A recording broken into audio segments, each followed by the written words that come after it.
Let's talk a little bit more about this looming or potential Vegas strike, only the most recent example of labor tensions here in the United States. For more, let's bring in Dan Julius. He's a labor management scholar and practitioner with academic affiliations with Yale, Rutgers, and Case Western Reserves. Mr. Julius, welcome. Good to have you with us. How are you today? Well, we're fantastic. Let's talk a little bit about this Las Vegas situation. What do you expect is going to happen there ahead of the Super Bowl, and why has this union, among many others, become rather agitated recently? Well, I think what you're seeing in Las Vegas is almost a perfect storm. You have unity among the unions. You have 100 different unions operating there.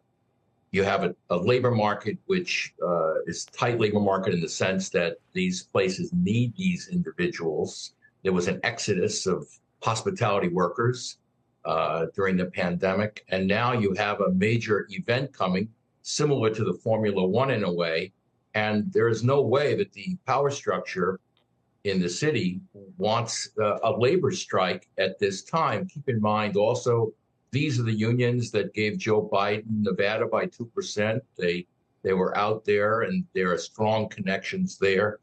You know, unions in Las Vegas have a long history, and I suspect they will come to an agreement.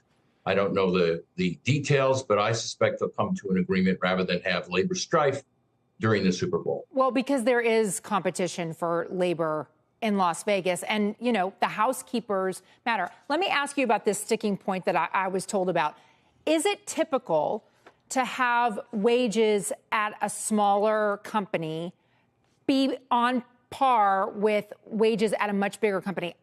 And I don't know, like, if this is a good comparison, but does Spirit Airlines pay its flight attendants the same as United? Does a local news station that belongs to the union pay its reporters the same as the reporters in New York City? Well, I'd hesitate to say anything in Las Vegas is typical, but I would say that there's always comparability, and it depends upon the union has political problems of its own if they are representing the same group, and one group is being paid very differently than another. So there's no question that there are strong pressures mitigating towards paying very comparable wages. No question. And I think that what we'll see is something very similar along those lines. There's another issue that it was a sticking point, I understand, in the negotiations with Wynn, MGM, and Caesars about automation. We're talking so much about AI replacing human beings. I'm curious to hear what you think of this. The union told me in Las Vegas, we aren't trying to stop automation from taking our jobs. We know that's going to happen. And especially, you know, you see the robot vacuums coming through or the robot bartenders. They said instead what we did was we demanded specific language and protections so that, one, we're alerted that it's coming. We're now looking at vendors for robot vacuums, and we're going to be replacing housekeepers for it. Two, here's some money to go start retraining these workers who will be replaced. Three, severance if there's no job waiting. Is that something that you anticipate will be more in use across the nation and across industries? It looks like we're frozen. We've got one of those moments where Zoom is not Zooming.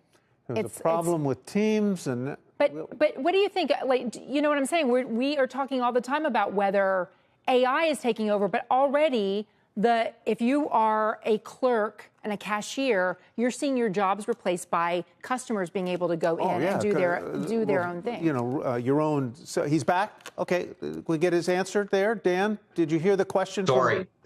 That's all right. I did hear the question. The notion of automation and union jobs is an old one in the labor movement. And ultimately, they've worked this out. This is true with toll takers. This is true on railroads. Ultimately, there's going to be some kind of arrangement where jobs are safeguarded. In the future, there may be fewer jobs. It would be very enlightened of the management to look towards retraining.